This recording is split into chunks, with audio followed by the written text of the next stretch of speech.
นี่เหือนหลังนี้เหือนเพิ่นทุกคนวิถีชีวิตชาวบ้านบางคนก็มีเหือนใหญ่บางคนก็จะมีเหือนน้อยๆจังซี่ได้ก็ตะบึนตะตะไปแล้วเนี่ยปะอีปะตะชไรตาชไรอ๋อโอ้เตียงฮารอเตียงชรอภาษาหยาอ๋อภาษาเพิ่นก็สิเอิ้นเตียงชรอก็คือภาษาคมเลยเตียงชรอคือกันนี่คือเก้าบ้านเพิ่นแต่บ่ได้มีไฟได้แต่ว่าใส่แบบไฟแสงโซลาร์เซลล์สบายดีทุกคนสบายดี FC และสบายดีพ่อแม่พี่น้องที่เบิ่งและติดตามคลิป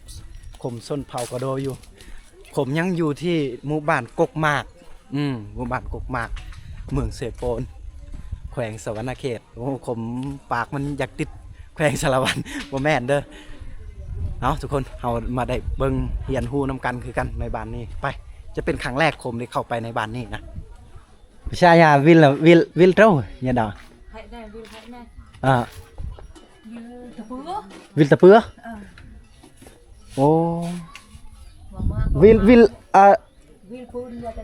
ปืนฮะวิลกวดวิลไรวิลตะเปื้อโอ้แต่ปนายเลี้ยวเลยบานกกมากบานวิลเดียวเลยเนาะ เข้าใจแน่บ่แน่ภาษาทางนี้ก็คือเขาถามเพิ่นว่าบ้านนี่ตามภาษาบ้านเพิ่นนี่นี่ได้คือบ้านตะเปื้อนะถ้าว่าตามภาษาลาวก็คือบ้านกกมากบ้านกกมากนี่มันก็ยังเสื่อมโยมกับบ้านอยู่ทางน้ำทุกคนที่เราเคยให้ทุกคนได้รับได้ชมได้เบิ่งได้เห็นเนาะก็จะเป็นบ้านกกมากคือกันเนาะความเป็นจริงในภาษาของเพิ่นก็จะมีหลายบ้านอยู่อาจเป็นไปได้น่าจะเป็นในบ้านเดียวกันเนาะบางทีก็อยู่นี่จะเป็นเฮือนในบ้านหรือว่าอยู่พุ่นจะเป็นในบ้านผู้ที่หนึ่งก็เป็นไปได้จะครอบครัวทั้งหมดในบ้านนี้ตัวอย่างเบิ้นนาบเบิ้นมาหาลอยครอบครัวเตะมาหาปอนจิตไปจิตเขาโอ้เขาถามว่าประมาณจักครอบครัวบ่ได้บ้านเฮานี่ได้บ่ประมาณ100ครอบครัวแล้วว่าบ่ฮอดประมาณ30กว่าครอบครัวเฮือนเนาะทั้งหมดนี่แล้วว่านี่นะ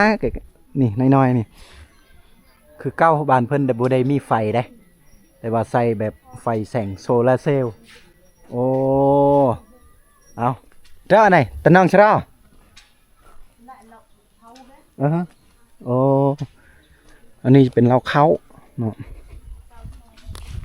บอนตำเข้าของชาวบ้าน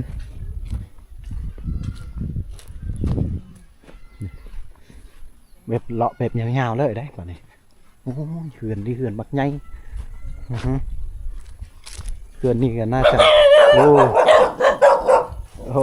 วันสิเข้าไปพอดีเห็นน้องมาเพิ่นทักทายเลยยุดหามเลยบ่ให้แขกคนเข้าไปเลยนี่หมู่บ้านกกมากภาษาจะเป็นภาษาตรีหรือบางคนก็สิเอิ้นบรูความเป็นจริงนี่บรูกับมีความแตกต่างหลายภาษาอยู่คือภาษากระโดบางคนก็สิเอิ้นบรูเนาะบางคนก็สิฮ้องบรูกระโดบางคนก็สิฮ้องบรูละลาแล้วแต่โอ้เตียงฮารอเตียงชรอภาษาหยาอ๋อภาษาเพิ่นก็สิเอิ้นเตียงชรอก็คือภาษาคมเลยเตียงชรอคือกันนี่เตียงฮารอนี่เป็นภาษาตะโอยกลางตะโอยเตราตะเลยเตราตะตะบึนเตราตะไปแล้วเนี่ยปะอีปะตะชไรตาชไรอ๋อเยอะอย่าตาชไรนั่งเขาถามว่าแล้วเราบอกทางให้ยังเนาะนี่กำลังล่มกันเพิ่นน่าสิเกี่ยมไปจักหน่อยนี่แหละจักหน่อยเพิ่นก็สิไปทางให้ได้บางคำกับบุทึกได้คมเว้าก็ได้เพราะว่ามันคมประมาณเอาเลยเพราะคมติดภาษากันในนะถ้าสิเว้ารวมแล้วแท้ภาษากันในคมกับบุผสมประสานเลยแล้วก็บางคำกับปนเป็นภาษาคมเองภาษากระโดอันนี้ก็ยากกับใครแน่เนาะมันบ่ตายเขตนี้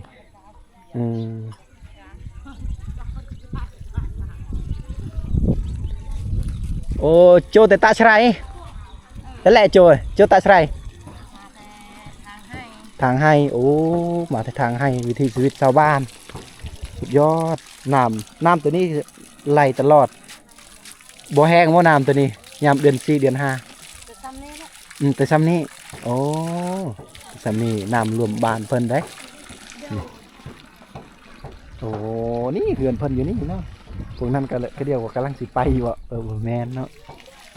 เจ้ากำลังมาไปสวน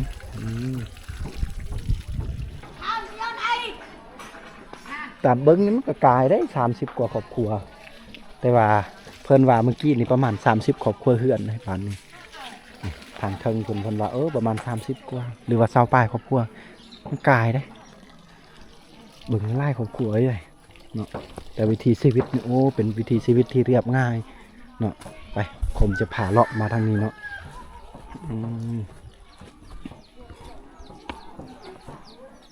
โอ้บืนเจ้าเลยจ่าโดยจ่าดอยบืนเจ้าจ่าเป็นเจ้าโอ้เอาไปแล้ว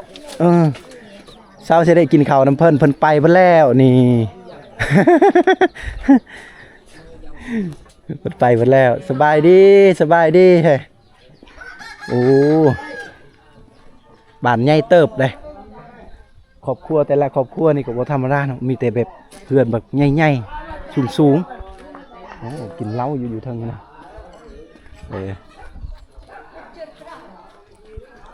แตกต่างกันเลยกับชนบทเขตเมืองสมวยยามนี้จะเป็นยามที่กระเจ้ามาแต่ให้แต่ส่วนทุกคนนี่โอ้12 โมงหรือว่า1 โมงเจ้ากินข้าวกินน้ำอยู่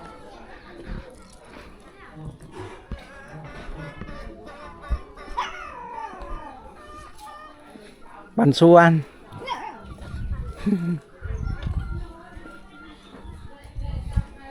บันส่วนเป็นปะเจ้าตาเลยจะด้วยเตียงชะรอเอาทำมาเห็ดยังอยู่บริเห็ดยังเนาะเตียงชะรอแปลว่าตากเข้าคือว่าแหละขอบอกขอบใจเยอะอย่าจ่าด้วยเบิ้ลเท่าจ่าเป็นไงเขาว่าได้ยังของกินตอนเที่ยงบ่ได้ยังเนาะเนาะ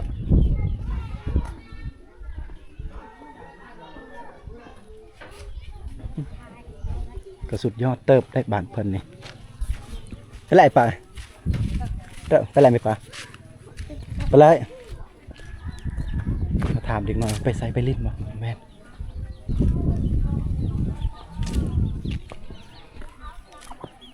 โอ้ยบรรยากาศล้วนๆบ้านเพิ่นบรรยากาศล้วนๆธรรมชาติที่สวยงาม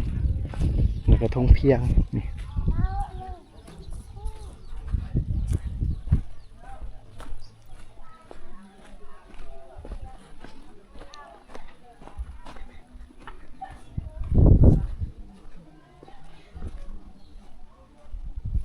มีแต่ภูด่านหินสูงทางพุ่นอ้อมห้องบ้านอันนี้เขตชนบทอยู่เขตเมืองเซโปนโอ้ฟืนนี่เพิ่นน่าจะแก่เอารถสิ่งแก่เนาะหรือว่ารถตักวะเพิ่นพอเห็นรถสิ่งแต่ก็หน่อยคนจะได้เห็นรถตักไม่ยังแหนอ๋อมาแต่ไฮป่ะโอ้คนมาแต่ไฮ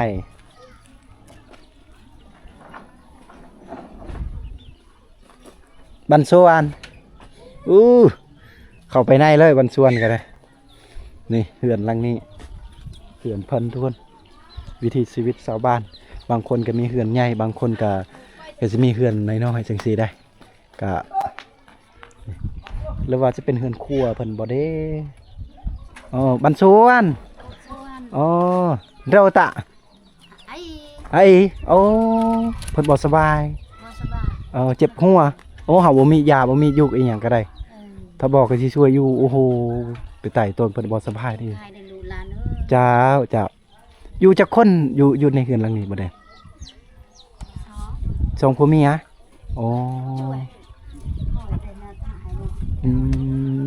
ก็ เจ้าบ่สบายทุกคนจักสิเฮ็ดแนวใดเนาะ ร้าน โอ้เจ้าสบายดีเจ้าอ๋อนี่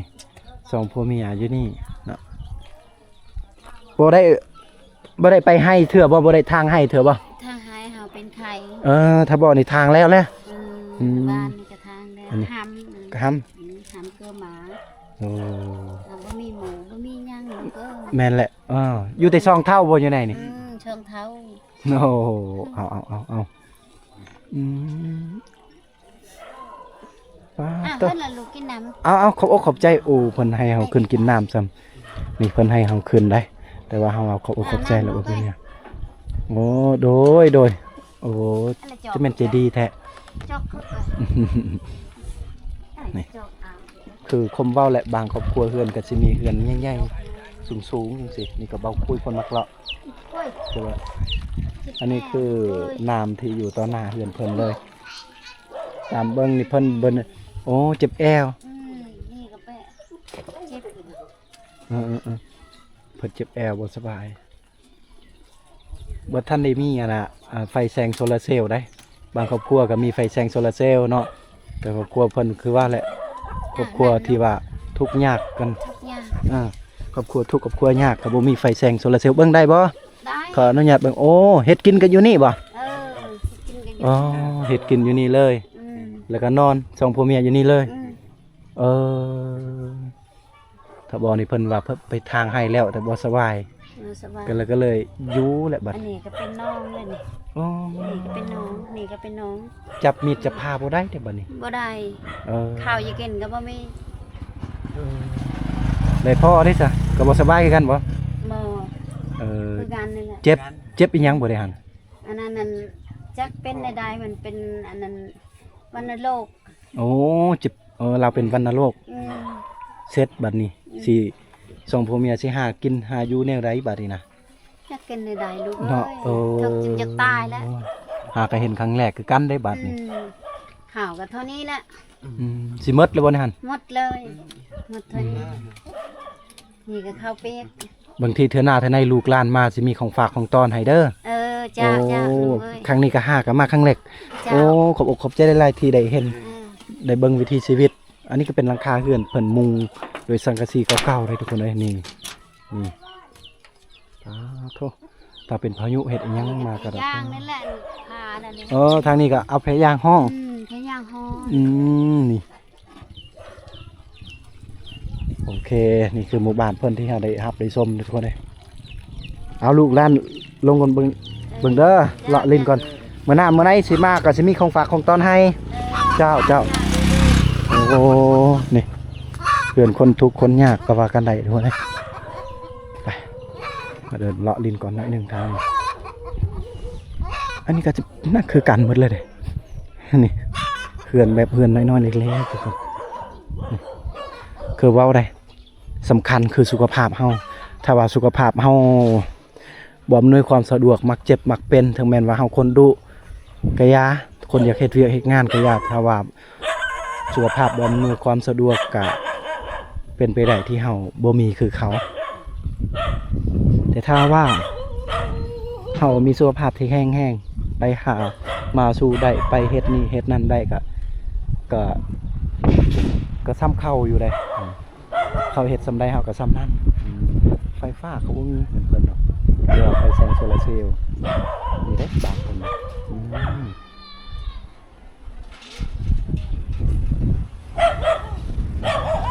มาอันนี้ก็เฮาแท้เฮาว่าตอนนี้คมว่าจะเข้าห้องน้ำถ่ายเบาโจสิรอดอยู่บ่ต้องได้เข้าป่าแหละหาเข้าป่าก่อนหายิงกระต่ายก่อน แล้วก็บ่มีคนนมก็บ่ว่าสิย้ายอยู่ก็บ่มีคือว่าน้ำนี่สะดวกเลยโอ้อันนี้เฮ็ดนาเนาะทางลุ่มมีนาน้ำนี่มันไหลไปหอดนาเพิ่นพุ่นเลยก็โอเคอยู่ได้เอ้าคือบ่ตักน้ำอยู่หั่นบ่บ่แม่นน้ำเฮาเหรอเอาบ่ได้อยู่ไสล่ะเพิ่นสิไปเอานะคือโยคือบอนใกล้ๆนี่ทำน้ำซื่อๆมันไหลไปมันถิ่มแล้วล่ะคือบ่ให้เพิ่นใส่นะ หรือว่ายานว่าเขาเจ้าน่าจะผิดกันอะไรอย่างสักอย่างนั่นแหละบ่เข้าใจกันบ่อันนี้ก็บ่ปะในที่คลิปเฮาเด้อ มีน้ำสร้างตะกี้มีแต่ครกใหญ่ๆใหม่เพราะจากใหม่สร้างทุกคนแต่ว่าตื่นๆนึงเนาะแต่ละครอบครัวก็ต้องมีครกตำข้าวแบบนี้ทุกครอบครัวเลยครอบครัวนั่นนะก็มีคือกันอันนี้กำลังสร้างไม่ไหมครอบครัวนี่ท่านั้นก็มีครกตำข้าวอยู่ทีนี้ก็เจ้ากำลังน่าจะเฮ็ดครอบครัวไม่ได้นี่หรือว่าบอนเกิดลูกบ่คมกับบ่ฮู้ตามเบิ้งคือสิแม่นแหละบ่แม่นเราเข้าหรอกอันนี้ก็เจ้าเอาไว้เวลาแม่ยิงก็เจ้าเกิดลูกหรือคลอดลูกแล้วก็เจ้าอยู่ไฟแล้วก็อยู่นอนในนี่ได้อันนี้บ่แม่นครอบครัวผัวเมียสร้างครอบครัวใหม่กับบ่แม่นแต่ว่าจะเป็นบอนที่ก็เจ้าเกิดลูกบางทีก็เจ้าไปเกิดอยู่ห้องหมอหลังจากกลับมาแต่ห้องหมอก็ต้องได้อยู่ไฟก่อนอยู่แบบนี้เลยโอ้พอฮีดคองประเพณีบ้านเพิ่นกับบ่แตกต่างกับบ้านคมปานใดก็อยากขายคือกันก็เลยคมหู้อยู่ว่าอันนี้แม่นรถบอนที่กับเจ้าเกิดลูกบางทีมันไปห้องหมอบ่ทันกับเจ้าก็เกิดลูกแบบคลอดอยู่นี้เลยถ้าว่าคลอดอยู่เฮือนกับพิษฮีดอีกหรือว่าเพิ่นกลับมาแต่ห้องหมอให้นอนอยู่เฮือนเลยกับพิษฮีดอีกก็ต้องนอนอยู่นี่จะประมาณเดือนนึงหรือว่าอาทิตย์นึงบ่หรือว่า2 อาทิตย์บ่แล้วแต่ครอบครัวที่ว่าฮีดของแต่ละครอบครัวหันว่าดนเท่าใดนะได้อยู่หันโอ้ตายเท่าไหนจุ้ย tạ bờ thông กระทงอ๋อเจ้าไปชาลาว hả ไปชาลาวดอนเจ้าเลย sao lào ấy ไปชาลาวปนายแล้วอ๋อ hệ chỗ đạo bờ thông là กระทง lào ấy vui chặt thì lào ấy ใช่ว่าหมกคุยน่าจะหูหรือภาษาเฮาบ่ฮู้คือกันว่าสิเอิ้นอีหยังอันนี้บ่เคยเห็นว่าแปลกๆมาบ่แม่นอันฟัดเข้าอันบ่ bắt khao cái đấy โอ้กระด้งจ้ะ cá แม่นบ่ cái đôn กระด้งฟัดเข้าอ๋อประชาทางนี้เอิ้นได้ใดเกาะประชาทางนี้เอิ้นตัวนี้เอิ้นได้ใดเกาะ xá ปนายเนี่ย hệ đạo bờ thông ปะทงโอ้ภาษาบ้านเพิ่นเอิ้นปะทง cao ấy ôm cao chưa ตะวิ่งอันไหนปะทง này bờ thông โอ้ nhai nhai cái chữ đong ดอง tiếng ดอง sro เตียงสโรอัน รู้ให้อะ ต่างเขาเฮาก็ลืมภาษาบ้านเฮา ภาษาเจ้าห้องเลยจ้ะ ลืมคือกันบ่ฮู้นี่ รุ่นใหม่ก็เลยบ่ฮู้แบบเพื่อ พอสารจากมือนี่ mưa mặt mưa เบิดมือยังบ่ได้ใส่ขอบมันเนาะเห็ดตัวนั้นก่อนคือกระดงน้อย กระดงผัดเข่าน้อยเบิ่งจะคือผักเข่าเนาะ แม่นี่คือฝากเข้าตัวบ่แม่นหมู่บ้านของกระเจ้านี่บ่ได้มีห้องน้ำเด้อทุกคน แต่ละครอบครัวนี่บ่เห็นห้องน้ำหากมีอยู่บางครอบครัวแต่การน่าจะมีน้อย 2-3 ครอบครัวบ่ผู้ที่มีเงินก็เจ้าซื้อเอานาหัวของห้องน้ำหั่นเนื่องจากว่ามันบ่มีน้ำแน่มันก็มีอยู่ได้บ่แม่นบ่มีได้แต่ว่าบ่ฮู้ว่าน่าจะไกลเส้นทางไกลเนาะไปซื้อปูนซื้อหยังบ่ได้นี่ผมเลาะอยู่ชาวบ้านเขาเจ้าก็เลยท้ายตามแคมแคมน้ำห้วยนี่โอ้โหขมว่าสิเดินไปล้างตีนล้างมือได้เจอ ของแท้แน่จักหน่อยเขาเจ้าก็ประมาณนี้ได้ถ่ายนักไทยเบาตามแคมห้วยนี่เลยโย่บ้านนี้ก็ได้นี่คือหมู่บ้านเพิ่นทีว่าวันนี้มีห้องน้ำเราเลาะไปทางนี้ก่อนหน่อยหนึง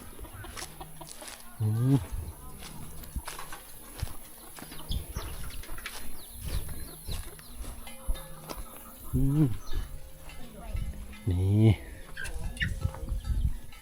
เพื่อนหลังนี้จะเป็นเพื่อนพี่น้องของพอปะโอ้พอสีหอมทุกคนเคยเห็นเพราะว่าเขาไปเขตนี้จะเป็นเขตที่แบบพอสีหอมเราเคยไปรวมแล้วเล่าบุกเบิกหมากครั้งแรกในทำอิฐนะเขตนี้จะเป็นพี่น้องของพอสีหอมเบิดเลย เอาทุกคนสำหรับในคลิปนี้ก็ต้องขอขอบอกขอบใจตรงกราบขอบ ใจทุกคนหลายๆแล้วก็ขอบใจพ่อใหญ่สิหอมที่ได้มาเขตเพิ่นแต่ว่าเพิ่นไปก่อนแล้วเพิ่นบ่ได้มาได้ก็ทุกคนได้เบิ่งได้เห็นวิถีชีวิตในหมู่บ้านเพิ่นนี่ก็มันมีหลายสิ่งหลายอย่างสิ่งที่แปลกใหม่ได้เห็นใหม่ๆเนาะเอ้าในคลิปนี้ก็บ่มีหยังหลายพบ EP ต่อไปหรือว่าวิดีโอถัดไปเฮาสิไปบ้านใดเขตใดให้ทุกคนได้รับได้ชมได้เบิ่งได้เห็นอีกนะไปทุกคน